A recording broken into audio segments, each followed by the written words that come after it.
Buenas tardes. Este es un programa, ya lo saben ustedes, que al menos esa es nuestra intención, trata de ser lo más objetivo posible. Hace unas cuantas semanas hablábamos de las caras de Belmez. Se expusieron en ese momento una serie de teorías, una serie de hipótesis, una serie de estudios, pero faltaba otra parte, por decirlo así, otro aspecto de las caras de Belmez. Había una persona muy vinculada a este tema que durante el periodo en el que gozó de la popularidad a través de la difusión de los periódicos se hizo conocido de todos, ya lo era como parapsicólogo, pero se le vinculó inmediatamente a este tema porque aparecía en todas las informaciones, porque él hizo estudios serios, rigurosos, y probablemente es el investigador que más tiempo estuvo allí y que más cosas hizo. Entonces era forzoso hablar con él, escuchar su opinión y ver cuáles fueron las conclusiones a las que él llegó. Se trata de don Germán de Argumosa, al que todos ustedes conocen y al que sin más le empezamos a preguntar sobre el controvertido tema de las caras de Belmez que tanta tinta ha hecho gastar. Germán, ¿cómo entraste en contacto con el tema de las caras de Belmez? ¿Cómo llegó a ti? Bueno, antes quiero decirte que yo me había propuesto no volver a hablar en público de este tema, porque como todos sabemos, saltó a los medios informativos y no siempre fue tratado con el debido rigor. Generalmente se habló de este fenómeno dentro de un gran sensacionalismo. Yo tuve noticias de que habían aparecido unas caras en Belmez de la Moraleda, en la provincia de Jaén, pero me dijeron que allí acudía mucha gente. Y aun cuando siempre es conveniente coger estos fenómenos desde su comienzo, me hablaron de tales cantidades de personas, de tal muchedumbre, que dejé pasar los primeros meses, hasta que tuve ocasión de entrar en relación con el entonces gobernador civil de Jaén, el señor Ruiz de Gordoa. Tuvimos una entrevista en su despacho, me dio toda clase de facilidades, me pidió que iniciara una investigación. Esto me interesa, perdona, te voy a interrumpir más de una vez. Sí, no, dime, para concretar puntos. Interesa dejar claro si fue tu propia iniciativa o fue porque el gobernador civil de esa época te invitó o te pidió tu investigación en torno a las caras de Belmez. No, la iniciativa partió de mí. Lo que sucede es que al hablar con él en Jaén, al presentarme a él antes de iniciar la investigación, entonces él me pidió que la iniciara, que estaba muy interesado. Incluso me dijo que elaborara un informe que luego él le daría su curso a las autoridades superiores, y así lo hice. Recuerdo que en aquella conversación donde me dio, como digo, toda clase de facilidades, llamó, incluso por teléfono, a las autoridades de Belmez diciéndole que se pusieran a mi disposición, cosa que desde entonces ha venido ocurriendo sin ninguna excepción. Yo, claro está, le pregunté en principio que cuál era su opinión. Entonces él me contestó que había hablado con las autoridades del pueblo y que, caso de que allí hubiese fraude, les pedía que este fraude se descubriera, porque realmente aquello pues empezaba ya a molestar. Así fue como yo inicié las investigaciones en Belmez, bajo el patrocinio, podemos decir, del gobernador civil, señor Ruiz de Gordoa. Yo fui allí, estuve el primer día pues varias horas, de entonces acá son muchísimas horas las que yo me he pasado en Belmez. He empezado diciendo que yo no hubiese querido volver a hablar en público de este tema, y si hoy lo hago es precisamente por esa misión a la que tú has aludido, que es necesario que, y yo te agradezco esta invitación, que era necesario que yo dijese lo que en mi opinión es Belmez, pero no solamente en mi opinión, que esto valdría poco, sino en opinión de expertos, en opinión de personas como el profesor Jasbende, que tienen un prestigio y una autoridad consagrada en todo el mundo en el campo de la parapsicología. Bien. cuando yo fui a verme, me encontré con unas caras, entonces empecé a preguntar en fin, sobre lo que había ocurrido antes de mi llegada. Entonces me dijeron que había aparecido el 23 de agosto de 1971 un rostro que la familia, cansada de que allí fuese gente a verlo, emitiendo opiniones no siempre favorables para la familia Pereira, entonces su hijo, el hijo mayor, Miguel, el hijo mayor de María y de Juan, decidió picarlo. Y de ahí, pues ya todo el mundo sabe, poco más o menos, no vamos a hacer una historia detallada, porque todo el mundo sabe que a partir de entonces pues han surgido una serie de rostros, unos han desaparecido, en ocasiones desaparecen y vuelven, regresan, otras veces se modifican, en fin. La prensa en principio fue sumamente favorable a este fenómeno, pero de la noche a la mañana, donde había dicho sí, dijo no. ¿Qué ocurrió entonces? ¿Qué sucedió? Precisamente este viraje de los medios informativos, de ciertos medios informativos, del que se hicieron eco los demás, este viraje de la noche a la mañana, sin intervalo alguno, fue lo que le hizo pensar al profesor Harvender de Friburgo que yo estaba ante la pista de un fenómeno paranormal que tal vez pudiera resultar sumamente importante. Entonces se puso a través de un colaborador suyo en comunicación conmigo. Ese colaborador vino aquí a Madrid para tener una entrevista conmigo y me pidió que yo le autorizase a colaborar en las investigaciones que yo había iniciado. Dije que para mí era un honor que nada menos que el profesor Harvender interviniese en la investigación de este fenómeno. Perdona, Germán, dices que el hecho de que la prensa cambiara bruscamente de actitud fue lo que le hizo al profesor Harvender pensar que estabas en la pista de un fenómeno auténtico. ¿Por qué eso le hizo pensar a Harvender ese cambio de actitud de la prensa? Pues porque parece ser que él ya tenía noticias de otros casos, de otros fenómenos, en donde por motivaciones extracientíficas había surgido, en algunos otros puntos del mundo, había surgido una reacción tan Motivaciones políticas, motivaciones religiosas, motivaciones sociales.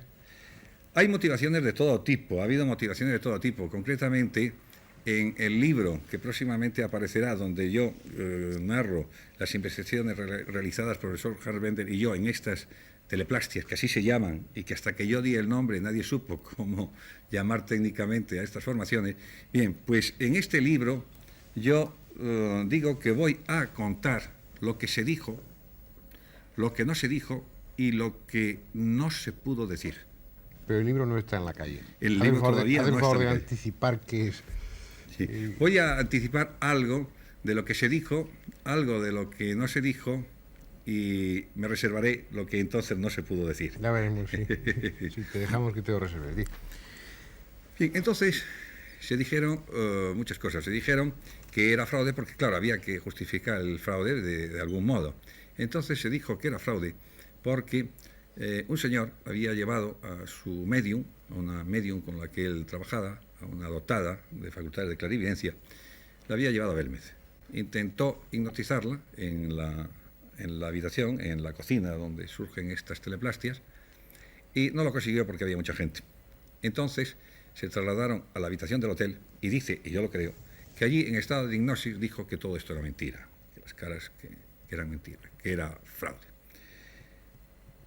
Insisto, subrayo, yo no lo niego, no lo pongo en duda. Lo que sí niego es que el procedimiento sea válido. Entonces, al cabo de unos días, hubo una señora, a quien yo acabo de conocer, colombiana, casada con un conocido mío de mi tierra, de Santander. Hubo una señora que, al hablar yo de esta experiencia y proponer y decir que iba a realizarla yo también, hipnotizando a una persona allí y que estaba buscando quien que pudiera prestarse a ello, ella me dijo que aceptaba el que ser hipnotizada por mí. En efecto, nos trasladamos un grupo de amigos y esta señora, y allí, delante de la gente, delante de las autoridades, la habitación estaba llena de gente, e hipnoticé a esta señora. Y lo que esta señora dijo se grabó en cinta magnetofónica. Concretamente, entre otras cosas, dijo: las caras no son humanas, dan vueltas por la habitación, quieren hablar, pero no conmigo, etc. Entonces yo me volví a las autoridades que allí se encontraban, me volví a los que podían escucharme, que estaban en torno nuestro, y les dije: señores, esto no tiene ningún valor, en absoluto. esta prueba no sirve para nada. ¿Por qué la hiciste entonces? Perdona que te interrumpa. Lo hice precisamente para que se viera cómo era muy probable que aquella señora se manifestara en estado de hipnosis profunda en sentido completamente opuesto a cómo se manifestó la medium de aquel otro señor. ¿Por qué? Porque la medium de aquel otro señor captó los contenidos mentales de aquel señor. Es decir, aquel señor estaba en oposición ya a los fenómenos de Belmez. Entonces su medium con la que viene trabajando hace muchos años, pues captó su actitud mental.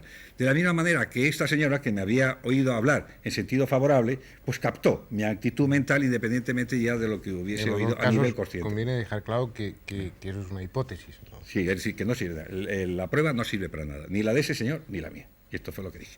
Donde aquel señor decía que es falso, en cambio esta señora dice que es verdadero, y además, pues, bien, en fin, dramatizando mucho toda la cuestión.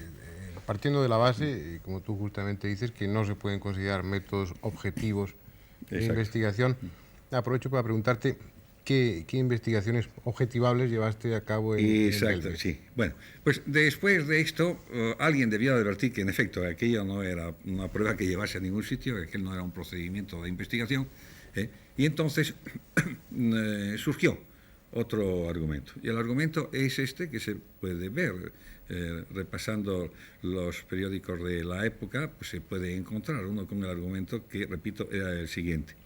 Hemos pintado con sales de plata en el laboratorio sobre una superficie de cemento y hemos visto que esa superficie así pintada se oscurecía por la acción de la luz. Entonces concluía que así era como habían sido pintadas las caras de Belmez. Claro, esto no concluye nada, esto no quiere decir nada, porque el hecho de que las sales de plata se oscurezcan ante la acción de la luz, eso ocurre en Sebastopol, en Belmez y en todos los sitios donde haya luz. Por lo tanto, este no era un argumento que concluyera. Lo que había que demostrar es que las sales de plata estaban allí, no que con sales de plata se podía pintar y esta pintura se oscurecía por la acción de la luz. Sin embargo, es lamentable. Este argumento, digamos entre comillas, fue lo que convenció a gran parte de españoles de la falsedad de las caras de Belmez. Realmente se trata de un lamentable test del espíritu crítico de cierto sector de los españoles. Es increíble que esto pudiera convencer a nadie, pero hubo mucha gente que quedó convencida por este pseudo-argumento. Entonces, Bender y yo, mientras tanto, ya habíamos iniciado la investigación y nos decidimos a precintar el suelo de la habitación. Esta era una prueba, de ser positiva, pues una prueba fehaciente.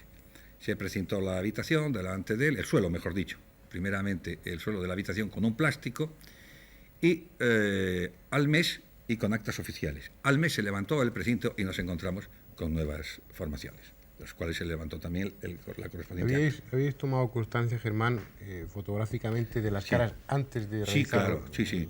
Se hicieron, el precinto y después. Sí. Se dividió el suelo en rectángulos de 60 por 40, que se fueron numerados, entonces se tomaron una serie de fotografías antes y otra serie de fotografías después, en fin, con el mismo aparato, con la misma cámara, en las mismas condiciones, en fin, etcétera, claro, conservando todas estas constantes, porque si no podía haber modificaciones. Entonces se levantó un acta donde hay constancia, en fin, de que realmente pues allí no solamente había habido modificaciones, sino también nuevas formaciones. Nuevas formaciones. Sí. Perdón, ¿qué posibilidades hay con ese rigor, con ese método que se utilizó, de que se hubiera falseado el resultado? Sí. ¿Es posible que alguien hubiera levantado los precintos? ¿Había posibilidad de eso o no? No, era completamente imposible, porque incluso Bender, con ese rigor que le caracteriza, y que tener en cuenta que es un hombre, en fin, que lleva 40 años en el campo de la parapsicología investigando, que ha alcanzado un prestigio tremendo y que no podía arriesgarse a perder ese prestigio de tantos años en Belmez ni en ningún sitio. Entonces él llegó incluso a poner en los tacos que se fijaron en el suelo con cemento, llegó incluso él a colocar una serie de signos que ni yo quise conocer. Cuando él quiso decirme cuáles eran los signos que había puesto, le dije que no quería saberlo, ni yo quería saberlo. Pero aparte de esto, también en el cemento, todavía hablando, colocamos nuestras huellas dactilares. Es decir, era prácticamente imposible que allí aquello pudiera levantarse para ser manipulado y luego colocado otra vez en la misma posición. Pero es que, posteriormente a esto, incluso precintamos la habitación, pero esta vez ante el notario de Huelma, de un pueblecito cerca de Belmez. Estuvo la habitación precintada y al cabo de un mes volvió el profesor Bender, vino también un equipo de la televisión alemana, se levantaba al precinto y nos convencimos de que realmente allí también se habían producido modificaciones. En este caso también habéis obtenido Sí, fotografías exactamente previas igual. y luego posteriores. Sí, se hicieron una serie de fotografías antes y después del precintado. Bien, ¿qué otras pruebas, independientemente de estas objetivas que no pueden ser más objetivas, qué otras pruebas podía haber que nos permitieran pensar independientemente antes de realizar estas pruebas, que nos permitiesen estimar que había datos o elementos de juicio más que suficientes para continuar la investigación ya en la forma en que lo hicimos? Pues es que independientemente de que había de entrada una certeza moral, pero nada más que certeza moral, en cuanto a la advertencia del gobernador civil, ya citada la advertencia, es decir, de que las autoridades tenían que descubrir si allí había fraude o no, cosa que realmente en un medio rural y para las autoridades del mismo no resultaba nada difícil, porque además el fenómeno persistía, es decir, no es algo que surge y que desaparece o que se mantiene unos días y luego no se ha vuelto a saber de él, no, es que seguían surgiendo nuevas formaciones. Incluso la familia Pereira fue advertida muy seriamente de que hasta entonces se podía estimar como una broma, pero de en adelante aquello podía ser, o no podía ser, no, de hecho constituiría delito. Claro, ante estas circunstancias, ante estos avisos, y no obstante las formaciones seguían apareciendo, pues había una certeza moral, simplemente lo que decimos en filosofía, certeza moral. ¿Qué otra certeza moral podríamos tener? Pues la simple observación de las formaciones que representan estilos diferentes, que van de lo que podríamos llamar bizantino, primera y segunda cara, la primera por lo que nos han contado, porque realmente no se obtuvo material fotográfico de la misma, entre la primera y la segunda cara y las últimas caras aparecidas, en donde entre ellas nos encontramos con un perfil que recuerda, el profesor Camões me decía que recordaba mucho a Julio II, que es un anciano de barba, en donde está el estilo, es estilo Renacimiento. Pero es que después nos hallamos con otra de frente, que el otro día apareció también ante las cámaras, que está dentro del más puro estilo expresionista. Y luego hay también estilos académicos de dibujos actuales. No cabe la posibilidad, Germán, de que en una superficie de cemento en la que hay distintas intensidades de color por razones obvias, puedan, tomando 2, 3, 4 puntos oscuros, se pueda uno obligar un poco a ver ahí una cara, como sucede cuando uno observa un techo con goteras, por ejemplo. Sí, es cierto. ¿Cuántas veces, en fin, pues vemos una superficie y parece que allí hay un dibujo, en fin, que intencionadamente se hubiese hecho? Pues en el caso de algunas caras, de las principales, de las que han sido directamente investigadas, no, porque son caras enormemente expresivas. Es decir, para aceptar como no algo producido por el azar, Bender y yo, como otros parapsicólogos extranjeros, como Carnegie, que también ha estado, etc., entonces tomamos como base de estudio aquellas que no admiten ninguna duda, es decir, cuya probabilidad de que eso por azar se produjera es tan remota que no se puede aceptar, porque hay innumerables rostros que parecen como tal, que podrían como tal interpretarse, pero que no les tenemos en cuenta. Entonces queda otra posibilidad, queda otra hipótesis, que de hecho está descartada por el haber precintado primero el suelo y luego después en otra ocasión la habitación. Pero suponiendo que de alguna manera eso no hubiera servido por razones que ignoramos, se apunta también la hipótesis, o se habla de resultados de una investigación en los que se dice que una de las caras concretamente pudo haber sido pintada con un pigmento tan común que es hollín y vinagre. Sí. Bueno, esto es natural y lo que me extraña es que en ese análisis no apareciera también pues sal y restos orgánicos de comida, porque precisamente esa cara que se recortó y que se empotró en la pared, que aparece coloreada, es una cara que surgió en el lugar donde se guisa y que se sabe que hay hollín y restos orgánicos como natural. O sea que esto no quiere decir nada en absoluto, pero se puede hacer una contraprueba. Es decir, yo invito a ustedes, telespectadores, a que intenten dibujar en su casa, a que intenten pintar con hollín y vinagre y después procuren limpiar, frotar esa superficie y vean a ver si queda algo de lo que han pintado antes. Es decir, que en el supuesto de que se hubiera utilizado ese tipo de pigmento, el hollín con un disolvente como es el vinagre, y eso se hubiera hecho, al frotar, al pasar un trapo, aquello se hubiera ido. Aquello se hubiese ido, pero no solamente se hubiese ido, sino que además no hubiese dado la coloración que tiene. Entonces, el hecho de encontrar allí hollín y vinagre, establecer la inducción de que por haberse encontrado en análisis hollín y vinagre las caras están pintadas con esas sustancias, en fin, dentro de una elemental lógica no concluye. Bien, de una forma, como conclusión, Sí. ¿cuál es tu opinión sobre el fenómeno de las caras de Belmez? Bueno, mi opinión sobre las caras de Belmez, que el valor que pueda tener es porque es la opinión del profesor Hans Bender y porque es la opinión de otros parapsicólogos del extranjero que han pasado por allí y han dado su asentimiento en cuanto a la paranormalidad del fenómeno. Mi opinión es que se trata de unas auténticas teleplastias, que así es como se denominan. Repito que hasta que yo le di este nombre, pues realmente nadie sabía cómo se llamaban las caras. Se llaman teleplastias. Concretamente, el nombre completo son teleplastias artísticas. Bien, pues estas teleplastias son auténticas teleplastias. Es un fenómeno paranormal extraordinariamente interesante que así se está considerando por los parapsicólogos de casi todo el mundo. ¿Cuál es la etiología? Los que tienen noticia directa del mismo. Dando por supuesto que sean teleplastias, como tú dices, y perdona, el tono de duda no es tono de duda, Sí. sino procuro Claro. ser lo más objetivo Sí. siempre. ¿Cuál sería la etiología de ese fenómeno? ¿Por qué aparecerían allí esas Bien, caras? aquí nos encontramos ya en el terreno de las hipótesis, de la causa de los fenómenos paranormales. ¿Cuáles son las causas de los fenómenos paranormales?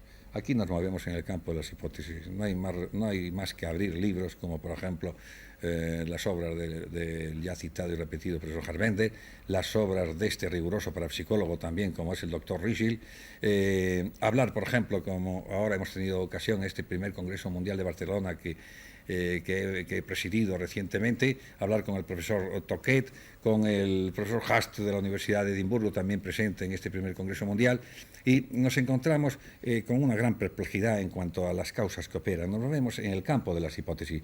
Ahora bien, cuando intentamos hallar la causa de este fenómeno de las teleplastias o de otros fenómenos parafísicos, de efectos objetivos o físicos, cuando intentamos hallar la causa de estos fenómenos y no la encontramos en el plano ontológico, donde los hechos se producen, entonces tenemos que recurrir a hipótesis de trabajo.